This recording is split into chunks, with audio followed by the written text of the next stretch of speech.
आज मैं सावन के सोमवार के दिन, सावन का दूसरा सोमवार और 72 साल के बाद ये सावन आया, आपसे केवल इतनी प्रतिज्ञा करवाना चाहता हूं कि अपनी मेहनत में कमी मत आने देना और एक दिन तुम्हें बड़े औहदे पर और ऑफिसर बनकर देखना हम भी चाहते हैं। पक्का? दोनों हाथ उठाकर हर हर।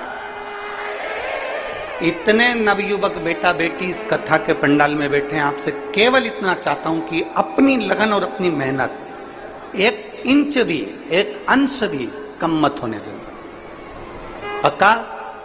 एक अंश अपनी मेहनत कम नहीं होना चाहिए। जितनी मेहनत हम पहले करते थे उससे 4 गुना मेहनत ज्यादा करेंगे और आने वाले समय में कंपटीशन एग्जाम में बैठकर हम आगे बढ़कर एक ना एक पद अवश्य प्राप्त करेंगे। यह हमारे भीतर का बल है। बैठिए, नमन है आपको, बैठिए। साधुता,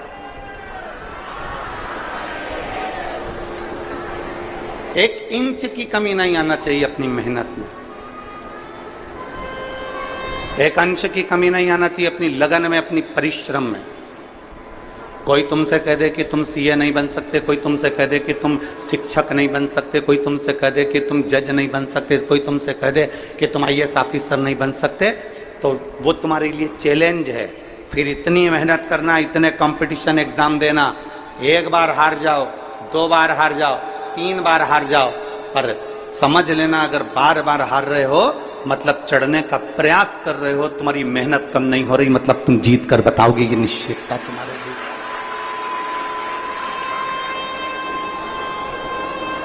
एक विश्वास अपने भीतर उत्पन्न करो। आज हमें बड़ी खुशी हो रही है कि इतने सारे नवयुवक बेटा बेटी इस कथा में बैठे हुए।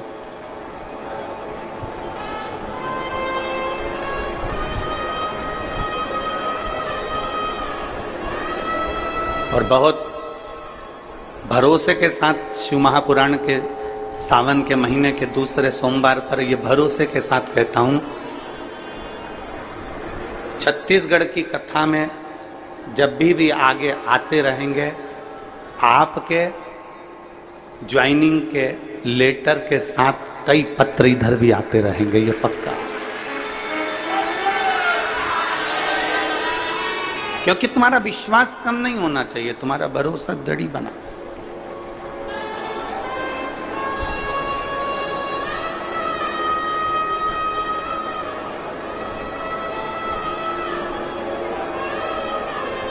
एक अच्छी लगन, एक अच्छी मेहनत व्यक्ति को मंजिल तक पहुंचा देती है। कल एक व्यक्ति कह रहा था, गुरुजी जब कोई मरता है ना तो अर्थी लेकर जाते हैं, मतलब हम मुर्दे को उसकी मंजिल तक पहुंचाते हैं।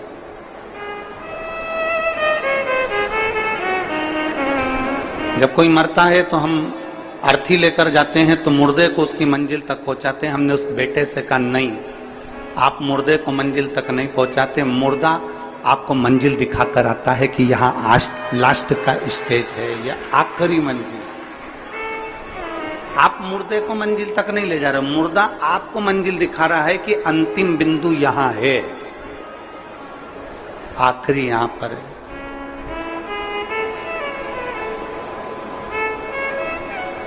बार बार व्यक्ति हार रहा है, बार बार हार रहा है और कोशिश कर रहा है, बार बार कोशिश भी कर रहा है, तो ये पक्का है कि वो जीतेगा, वो विजय प्राप्त होगा। बस मंजिल पे चलते चलते चलते चलते कहीं तुम्हारा मार्ग ना भटक जाए, उसका ध्यान तुम्हें रखना। एक घोड़ा होता है ना, तो घोड़े को 2 ऐसे चोकर उसकी आंख के पास में ऐसे लगा देते हैं। बोलो, देखा तुम लोगों ने? किन देखा? घोड़े को उसकी आंख के पास में ऐसे चोकर 2 पट्टे उसकी आंख के पास में ऐसा लगा देते। कारण क्या होता है कि वो घोड़ा यहां वहां ना देखे, सीधे देखे, अपनी मंजिल की ओर सीधा चले। अगर वो इधर उधर देखेगा, हरी घास यहाँ मिल गई, हरी दूबा यहाँ मिल गई, वहाँ खाने बैठ गया, कहीं मालूम पड़ा कि चना मिल गया, चना खाने बैठ गया, कुछ मिल गया, कुछ खाने बैठ गया, इधर देखा इधर कुछ खाने बैठ गया, आगे गया तो आगे कुछ मिल गया, तो उसने उसकी आंखों पर 2 पट्टी बांध दी कि वो सीधा देखे।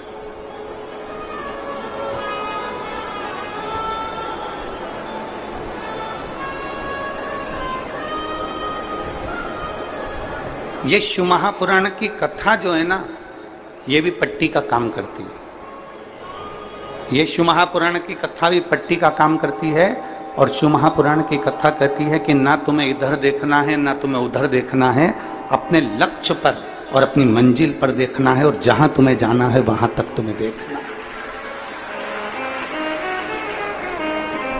शिव पाने के लिए लगता है, भगवान शंकर को अपना बनाने के लिए लगता है, तो वो तुम्हारे अपने बनेंगे।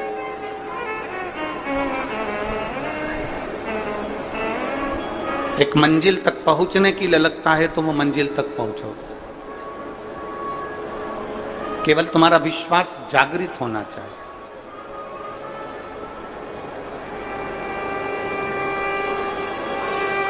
और जिस दिन तुम्हारा विश्वास केंद्रित हो गया, जागृत हो गया, तो फिर ये पक्का है कि तुम्हें कोई नहीं रोक सकता तुम्हारी मंजिल तक जाने से। तुम्हें कोई नहीं रोकेगा।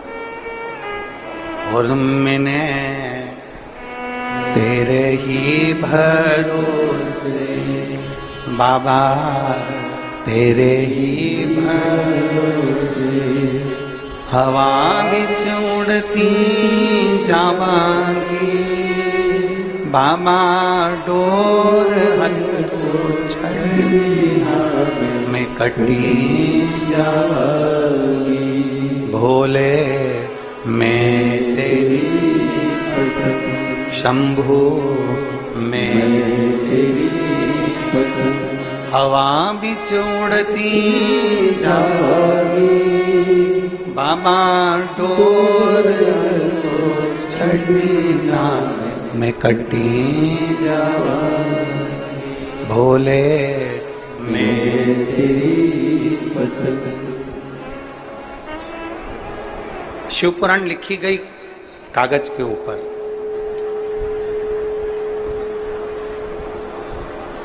गीता लिखी गई कागज के ऊपर। रामचरितमानस लिखी गई कागज के ऊपर। श्रीमद् भागवत लिखी गई कागज के ऊपर। क्यों लिखी गई? लिखने के लिए वस्त्र भी मिल जाते, लिखने के लिए और भी सामग्री मिल जाती, पर लिखा कागज पर गई है।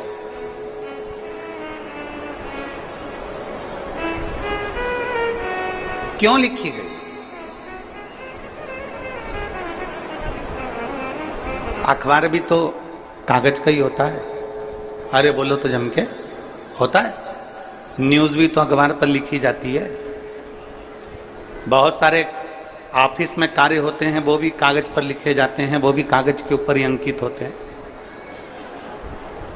बहुत सारी बातें होती हैं जो कागज पर लिखी जाती है। पत्र भी कागज पर लिखा जाता है। ऑफिस का वर्क भी सारा कागज पर होता है। होमवर्क भी कागज पर होता है। किताबें भी कागज पर होती हैं। और अखबार की जो न्यूज़ की कथाएं हैं, कहानियां हैं, काव्य है, सब अखबार पर लिखे जाते हैं। न्यूज़ भी अखबार पर लिखी जाती है। मैगजीन भी अखबार पर कागज पर लिखी जाती है। और पुराण, शास्त्र, गीता, रामायण, ये सब कागज पर लिखे जाते हैं। तो उस कागज में और उस कागज में अंतर क्या?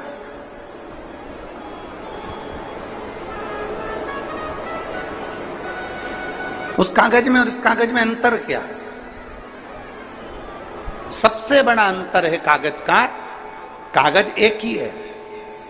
अखबार छपने वाला कागज भी एक है, मैगजीन लिखने वाला कागज भी एक है, और किताबें बनने वाला कागज भी एक है, ऑफिस में काम होने वाला कागज भी एक है, और पत्र लिखने वाला कागज भी एक है, और पुराण लिखने वाला कागज भी एक है। केवल अंतर इतना है कि बाकी के जिन चीजों पर लिखा गया वो संसार की चीजें लिखी गई, और पुराण में जो लिखा गया वो परमात्मा की चीजें लिखी गई। और जो परमात्मा की एक बार बात लिखा जाती है वो फिर कहीं फेंकी नहीं जाती, उसको संजोकर पूजन के लिए, आराधना के लिए, साधना के लिए रखा जाता है। शिव महापुराण की कथा कहती है जैसे कागज एक है, बस अंकित क्या हो रहा है वो देखा जाता है, उसी तरह संसार में सब एक जैसे पैदा हुए हो। संसार में माता के गर्भ से जब जन्मे थे तुम्हें नहीं मालूम था कि तुम ब्राह्मण हो कि क्षत्रिय हो कि वैश्य हो कि शूद्र हो। माता के गर्भ से जब जन्मे थे तो तुम्हें नहीं मालूम था कि तुम्हारा शरीर पूरा है कि आधा है। माता के गर्भ से जब जन्मे थे तुम्हें नहीं मालूम था कि तुम गरीब हो कि अमीर हो। माता के गर्भ से जब जन्मे थे तुम्हें नहीं मालूम था कि तुम देख पाओगे कि नहीं पाओगे, सुन पाओगे कि नहीं पाओगे, चल पाओगे कि नहीं चल पाओगे, तुम्हें कुछ नहीं मालूम था।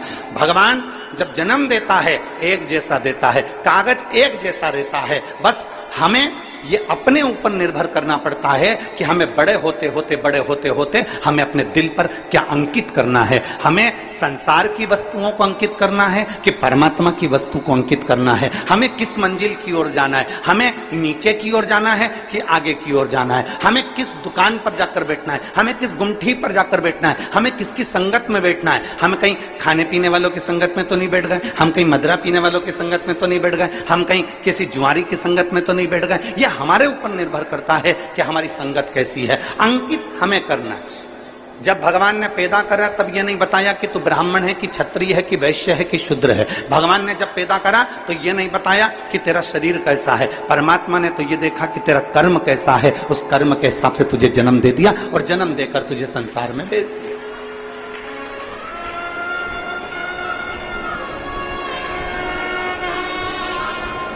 अब हमारे ऊपर निर्भर करता है कि हमें कैसे बनना है।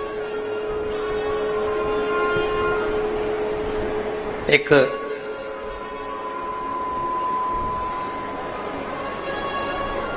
पृथ्वी के वीर योद्धाओं में श्रेष्ठ राजाओं में एक राजा हुए उत्तर भारत के, हर्षवर्धन।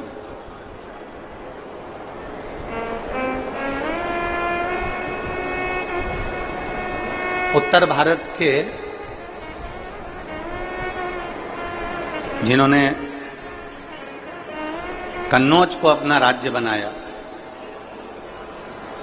और उत्तर भारत और पूरे भारत में उनका साम्राज्य रहा, हर्षवर्धन। बड़े वीर राजा थे, बड़े श्रेष्ठ।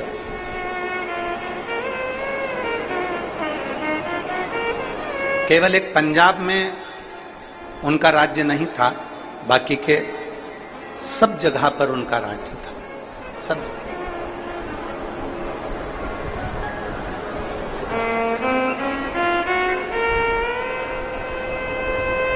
एक बार हर्षवर्धन राजा जी से पूछा गया कि आपने प्रत्येक भारत के एक एक राज्य को अपना बना लिया, पंजाब को आपने अपना नहीं बनाया, उसका कारण क्या था? हर्षवर्धन राजा ने जो कहा वो बड़ा श्रेष्ठ कर कहा। हर्षवर्धन राजा ने कहा कि पंजाब की धरा पर गुरु नानक देव जी प्रगटे और गुरु नानक देव जी ने अपनी वाणी में, अपने लेख में, अपनी गुरुवाणी में एक एक बंदे को, बंदा मतलब एक एक व्यक्ति को ईश्वर से जोड़ने का प्रयास किया। और जब वो ईश्वर से जुड़ चुके हैं तो फिर मुझे अपने राज्य का फैलाना करने की जरूरत नहीं है।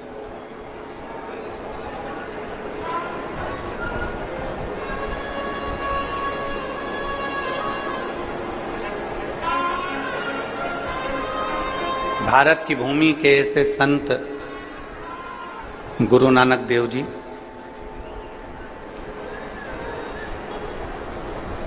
जो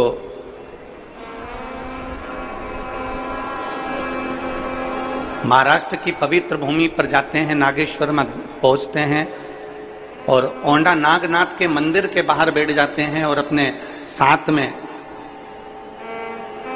बैठे हुए संतों से कहते हैं कि पुकारो।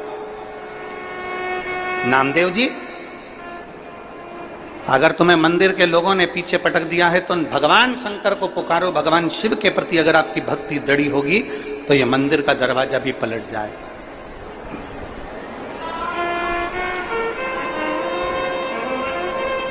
गुरु नानक देव जी के कहने पर संत नामदेव जी ने भगवान को पुकारा और भगवान देवादिदेव महादेव ने ऐसी कृपा कर दी थी कि वो नागेश्वर का मंदिर पलट दिया था। आज भी अगर महाराष्ट्र में आप दर्शन करने जाएं तो बड़ा सुंदर शिव का मंदिर है औंडा नागनाथ का। आप लोगों में से कोई गए दर्शन करने के लिए? कोई गए हो तो हाथ उठाओ जरा। गए और बहुत अच्छी बात है। कभी अगर मौका मिले महाराष्ट्र में तो औंडा नागनाथ जी का मंदिर बड़ा सुंदर। बस ये है कि वो थोड़ा मंदिर में जो शिवलिंग है वो छोटा सा नीचे की ओर है, तो थोड़ा धीरे से उसको जाना पड़ता है। एक दो लोग जाते हैं, फिर एक दो लोग निकल जाते हैं, तब एक दो लोग अंदर जाते हैं। ऐसा मंदिर का केवल एक भक्त के लिए। गुरु नानक देव जी के कहने पर, संत नामदेव जी के कहने पर भगवान शंकर ने अपने मंदिर का दरवाजा बदल दिया था।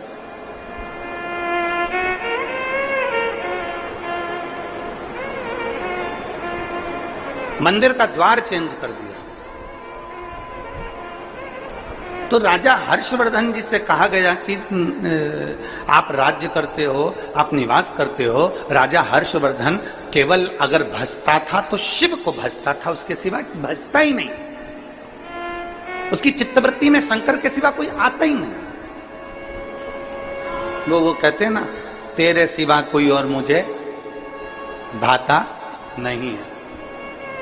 शिव के सिवा उसको कोई भाता ही नहीं है।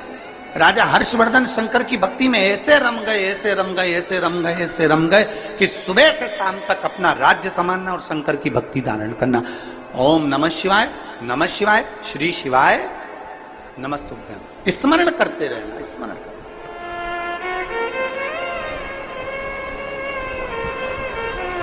हमने इस पवित्र शिव महापुराण की कथा में सावन के महीने में आप और हमने सबने सुना। दूसरे दिन की कथा में कहा था कि सावन का महीना चल रहा है। अपने घर में अगर कोई भी आए या आप किसी से मिले तो हमने दूसरे दिन की कथा में आप और हमने सुना था कि प्रयास करो। सावन के महीना चल रहा है, सावन का पवित्र महीना चल रहा है, श्रावण का पवित्र महीना हमारे बीच में है। 72 साल के बाद ऐसा सावन आया है जो सोमवार से सोमवार तक चलेगा। ऐसे सावन के महीने में या तो तुम्हारे घर में जो आए तो उससे शिव की बात करो, शंकर की बात करो, शिव महापुराण की बात करो, शंकर की कथा की बात करो, शिव तत्व की बात करो, पशुपति व्रत की बात करो, शंकर की लीला की बात करो। और अगर शिव की बात नहीं कर सकते तो इस सावन के महीने में शिव से बात करो। बस इतना अपने अंदर धारण करो। या तो शिव की बात करो या जम के बोलो जरा, शिव से बात। दो ऑप्शन हैं, बस इसमें से एक पकड़ लो। या तो हमें शिव की बात करना है और हम शिव की बात नहीं कर सकते तो शिव से बात करो।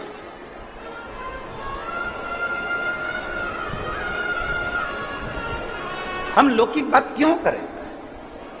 हम सांसारिक बात क्यों करें? कई लोग ऐसे होते हैं जो दिन भर कथा में बैठे बैठे इसकी निंदा कर दो, उसकी निंदा कर दो। मालूम पड़े शिव पुराण तो कम सुना पाए, भागवत तो कम सुना पाए, रामायण तो कम सुना पाए, गीता ज्ञान तो कम दे पाए। मालूम पड़ा निंदा में पूरा समय निकल गया ना। हमें किसी की निंदा ना करते हुए हमें तो केवल भगवान की, या तो शिव की बात करो या शिव से बात करो। सावन में बस इतना ही करो। आज सावन का दूसरा सोमवार है। 5 सोमवार का आपको स्मरण मालूम होगा।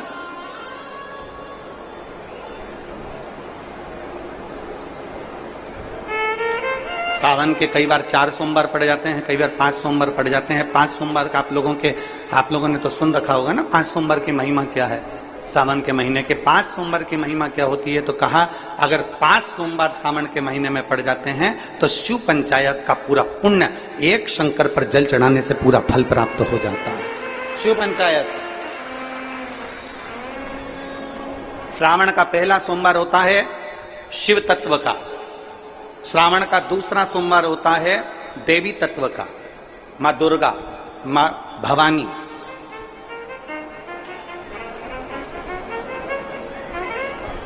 आप लोगों ने शिव पंचायत शिव महापुराण की कथा पहले बाची, आप लोगों ने सुनी होगी। उसमें शिव पंचायत का वर्णन करा था। 5 देव,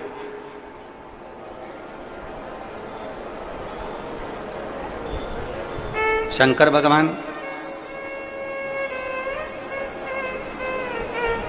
स्वयं पंचदेव में प्रथमता प्राप्त कर कर बैठते। मां दुर्गा भगवान नारायण शिव पंचायत में, भगवान भास्कर देव और स्वयं भगवान शिव के सुंदर आनंद धारण करने वाले श्री गणेश पंच।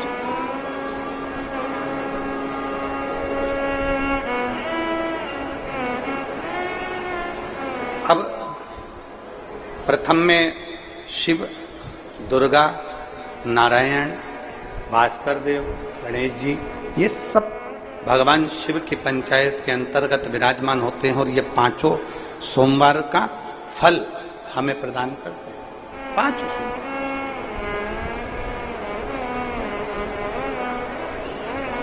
एक एक सोमवार की महत्वता है, एक एक सोमवार का क्रम है। कई माताएं उस क्रम को धारण भी करती हैं, ऐसा नहीं कि कई माताएं नहीं करती हैं, सबका अपना अपना नियम होता है। कोई शिव मंदिर में जाता है तो एक अक्षत, एक चावल का दाना शिव जी को समर्पित करता है, कोई मंदिर जाता है तो एक पुष्प शिव जी को समर्पित करता है, कोई मंदिर जाता है तो एक बेलपत्र शिव जी को समर्पित करता है, कोई मंदिर जाता है तो जल समर्पित करता है। सबका अपना अपना भाव है, जैसे तुम शिव को मना सकते हो। जैसे यहां भगवान शंकर को ही जा सकते। हर्षवर्धन भगवान शिव की भक्ति में रमा रहता था, शंकर के सिवा कोई भाता ही नहीं था उसको। शिव शिव है।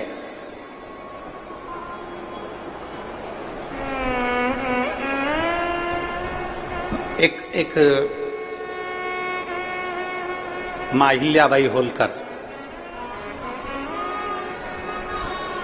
और दूसरे हर्षवर्धन, तीसरे वीर शिवाजी, छत्रपति शिवाजी। छत्रपति शिवाजी ऐसे भारत के कई राजा, भारत की कई रानी, भारत की भूमि के कई महाराजा, जिन्होंने इस पृथ्वी पर अपना अखंड राज्य करा और संसार को दिया है, वो शंकर को अपना लक्ष्य बनाकर चलते थे। जैसे मां अहिल्याबाई होलकर, मां अहिल्याबाई होलकर जब भी अपना पत्र लिखती थी, उस पत्र में कभी नहीं लिखती थी कि अहिल्याबाई का आदेश, कभी नहीं लिखा कि मां अहिल्या का या राजमाता अहिल्या का आदेश।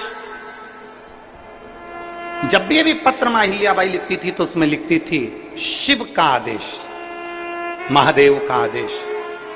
अपने पत्र में कभी नहीं लिखा उसने माता, कभी नहीं लिखा उन्होंने कि मेरा आदेश, उन्होंने कभी नहीं लिखा मां अहिल्याबाई ने कि मेरा आदेश है। उन्होंने तो लिखा महादेव का आदेश है, उन्होंने लिखा कि शिव का आदेश है, उन्होंने लिखा शंकर का आदेश है। मेरा आदेश नहीं, ये मेरा आदेश नहीं है, ये शिव का आदेश है। और मतलब शिव का आदेश है तो पूरा कौन करेगा? शिव ही करेगा। आप लोग इतने सारी मात्रा में कथा सुनने आए हो, लाखों की संख्या में आए हो, जहां तहां जगह मिली होगी, नहीं मिली होगी, गीले में सूखे में कहीं कहीं बैठे हो, अपना व्यवस्था खुद कर कर कथा सुनने के लिए आप लोग आए हो, तो तुम ये ना सोचिएगा कि आपको कथा सुनने के लिए किसी ने बुलाया है, आपके घर में कोई पीला चावल देने गया, आपके घर कोई निमंत्रण देने गया, आपके घर में कोई अनाउंसमेंट करने गया। आपने तो केवल टीवी के माध्यम से सुन लिया, आपने तो केवल विश्वास के माध्यम से, किसी के माध्यम से सुन लिया, मोबाइल के माध्यम से सुन लिया कि कथा हो रही है, और आपके दिल में एक भरोसा जागृत हो गया। मतलब आपके हृदय में शंकर आकर बैठ गया, और कथा आप सुनने नहीं आए हो, कथा आपके अंदर बैठा हुआ शंकर कथा सुनने के लिए आया। ये आदेश उसका है, अपना नहीं।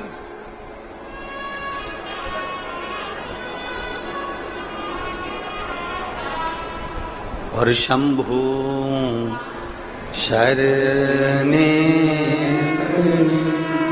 माधु घड़ी रे घड़ी दुख काटो दया करी मैं तेरे शरण भोले नाथ सुनो मेरी अर्जी सुनो त्रिपुरारी आया आया मैं शरण तिहारी भोले नाथ सुनो मेरी अर्जी सुनो त्रिपुरारी आया आया मैं शरण तिहारी आया आया मैं शरण तिहारी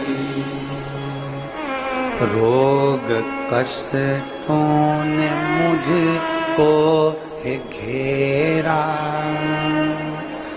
हे सहारा भोलेनाथ है तेरा रोग कष्टों ने मुझको है घेरा हे सहारा भोलेनाथ तेरा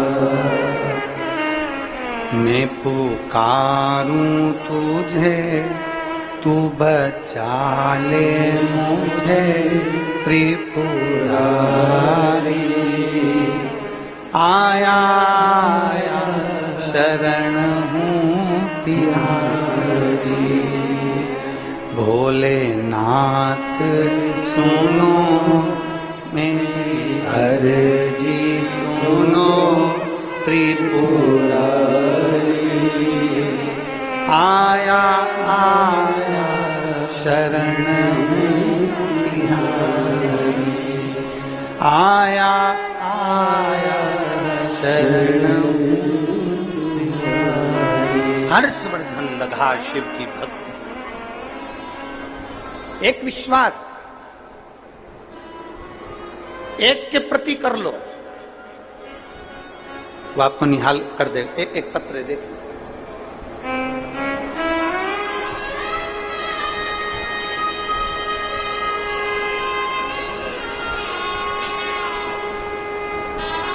मैं नीलम सिंह पति पुष्पराज सिंह जाम्बुल जाम्बुल पता रीवा पपरा से हूं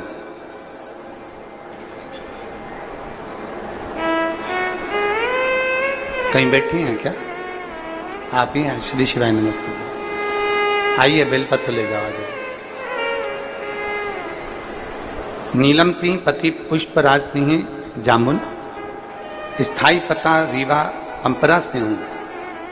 मेरे पुत्र अर्नव की तबीयत 19 दिसंबर 2022 को अचानक खराब हो गई। डॉक्टरों की जांच कराने पर पता पड़ा कि उसको ब्लड कैंसर की बीमारी बताई। जब ब्लड कैंसर की बीमारी उसके साथ में बताई, साथ में एक बीमारी और बता दी जिसका नाम था CSF, एक LL ब्लड कैंसर और दूसरा CSF। दूसरी बीमारी भी बता दी। एक तो बेटा 8 साल के बाद हुआ था गुरुजी, बच्चा एक तो 8 साल के बाद हुआ और 8 साल के बाद बच्चा होने के बाद उसके साथ में इतनी सारी बीमारी हो गई कि दिल दुख गया, पूरा परिवार दुखी हो गया, सब रोने लगे गुरुदेव। तब मेरी दीदी कथा सुनती हैं और उन्होंने कथा सुनते सुनते हमको कहा कि कोई टेंशन मत ले, बता दी बीमारी, कोई बात नहीं, प्रदोष का व्रत कर, सियोर वाला महाराज कथा कहता है उसको सुनना प्रारंभ कर, और शिव जी के मंदिर में 1 लोटा जल चढ़ा और उस जल को लाकर तेरे बेटे को पिलाना प्रारंभ कर।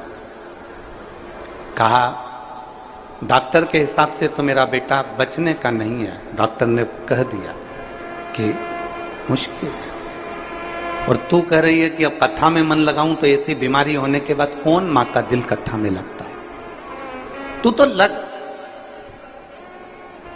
गुरुदेव पिताजी को सीहोर भेजा रुद्राक्ष लेकर आने के लिए, और पिताजी सीहोर गए।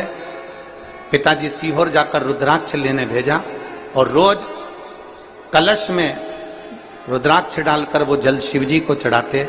और फिर मेरी जीजी ने कहा कि अप्रैल के महीने में 2023 में भिलाई में कथा हो रही है, तू वहीं पर है, अपने बेटे को लेकर पंडाल में बैठकर कथा सुन। बीमारी हुई थी 2022 में 19 दिसंबर को। अप्रैल के महीने तक भी मेरा बेटा ठीक नहीं हुआ था। 2023 की मैंने कथा सुनी इसी जगह पर जहां आप कथा बाच रहे, और 2023 की जब कथा सुनी पंडाल में बैठकर, पंडाल में जैसे आज बैठी हूं वैसे अपने बच्चे को लेकर बैठी, और रोज बाबा को प्रणाम करती, वहां की मिट्टी उसके शरीर पर लगाकर बाबा से कहती, बाबा आपकी कथा सुनी है, मेरे बेटे को ठीक कर देना। मेरे घर से पैदल चलकर कथा के पंडाल में पहुंचूंगी अगर मेरा बेटा ठीक हो जाएगा। बाबा ने ऐसी कृपा करी। आज 2024 चल रहा है, डॉक्टर ने तो थोड़ा सा समय दिया था, पर मेरा बेटा एकदम स्वस्थ हो गया, इसलिए मैं पैदल चलकर यहां कथा के पंडाल में आया। यहां पैदल चलकर कथा के पंडाल में पहुंची हूं। अब मेरा बेटा पूर्ण तरह से स्वस्थ है। डॉक्टर ने कह दिया अब तुम्हारे बेटे को कोई खतरा नहीं, और इसका कैंसर का रोग भी समाप्ति पर है। यह शिव तत्व है, ये औघड़ी है। आप किसका भरोसा कर रहे हैं? आप किस विश्वास की ओर जा रहे हैं? पहले तो आप ये पक्का कर लो कि आप संसार वालों पर भरोसा नहीं कर रहे हो, आप शिव पर भरोसा कर रहे हो। आप सीहोर वाले महाराज पर भरोसा नहीं कर रहे हो, आप शंकर पर भरोसा कर रहे हो। सीहोर वाले महाराज का तो क्या है, मनुष्य देह है, मानव का शरीर है, मानव के शरीर पर कोई भरोसा नहीं किया जा सकता।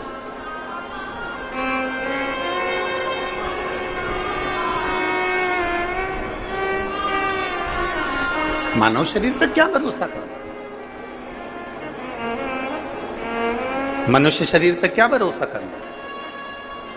किसी इंसान पर भरोसा मत करो। फिर निवेदन है कि इंसान पर भरोसा करोगे तो टूट जाएगा, ईश्वर पर भरोसा करोगे तो कभी जिंदगी में नहीं टूटेगा। उस ईश्वर पर भरोसा, उस भगवान पर भरोसा करो। हम इंसान पर क्यों भरोसा करते हैं? क्यों, किस लिए?